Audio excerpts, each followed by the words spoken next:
നമസ്കാരം, പ്രവാസി മലയാളിയിലേക്ക് ഏവർക്കും സ്വാഗതം. മനുഷ്യൻ കൈയടക്കിയ പ്രകൃതിയെ വീണ്ടും പക്ഷിമൃഗാദികൾ തിരികെ കൈയടക്കിയിരുന്നു. എന്നാൽ ഇറ്റലിയിൽ നിന്നും പുറത്തേക്ക് വരുന്നത് മറ്റൊരു ദൃശ്യമാണ്. ഏകദേശം മനുഷ്യനും മൃഗവും പക്ഷിയുമെല്ലാം ചേർന്ന ഒരു വിചിത്ര രൂപി. പ്രത്യക്ഷമായത് ഇറ്റലിയിൽ മനുഷ്യനും മൃഗവും പക്ഷിയുമെല്ലാം ചേർന്ന വിചിത്രരൂപിയായ ഒരു ജീവിയായിരുന്നു.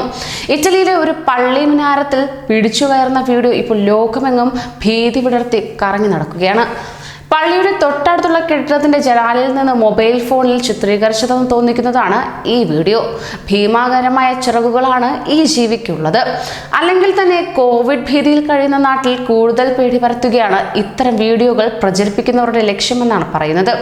വിദേശത്ത് ഈ വീഡിയോ പ്രചരിക്കുന്നത് എന്തെല്ലാം ദുരന്തങ്ങളാണ് ഒരേ സമയം നമ്മെ തേടിയെത്തുന്നത് എന്ന അടിക്കുറിപ്പുകളോടെയാണെങ്കിൽ, ഇന്ത്യയിൽ സംഗതിയുടെ പോക്ക് വേറെ തലത്തിലേക്കാണ്. ഒരു മതത്തിനു മേൽ മറ്റൊരു മതം നടത്തുന്ന ആക്രമണം എന്നാണ് ഇവിടുത്തെ വിശദീകരണം. സത്യത്തിൽ നിക്കരാഗ്വയിലെ JJPD എന്ന ഗ്രാഫിക് ഡിസൈനിങ് സ്ഥാപനം കമ്പ്യൂട്ടറിൽ സ്പെഷ്യൽ ഇഫക്ട്സ് ഉപയോഗിച്ച് സൃഷ്ടിച്ചതാണ് ഈ വീഡിയോ എന്നാണ് ലഭ്യമാകുന്ന വിവരം. ചൈനയിൽ നിന്ന് സമാനമായ മറ്റൊരു വീഡിയോ ഈയിടെ പുറത്തേക്ക് വന്നിരുന്നു. ഡ്രാഗൺ പോലുള്ള ഭീകരൻ ആകാശത്തേക്ക് പറന്നകന്ന് ഇല്ലാതാകുന്നതാണ് വീഡിയോയിൽ കാണാവുന്നത്. കൊറോണ വൈറസ് ചൈനയെ വിട്ട് പോകുന്നതാണ് എന്നതായിരുന്നു വിശദീകരണം. വൈറസ് ബാധ ചൈനയിൽ ഏതാണ്ട് ഇല്ലാതായി എന്നത് വസ്തുതയാണ്. എന്നാൽ വീഡിയോയിൽ പറന്നു പോകുന്നത് വൈറസുമല്ല, ഡ്രാഗണുമല്ല. വീഡിയോ ഗ്രാഫിക്സ് ആണ്. ഇതുപോലുള്ള വീഡിയോകൾ ഇനിയും നമ്മുടെ ഫോണുകളിലെത്തും. ദയവായി വിശ്വസിക്കരുത്.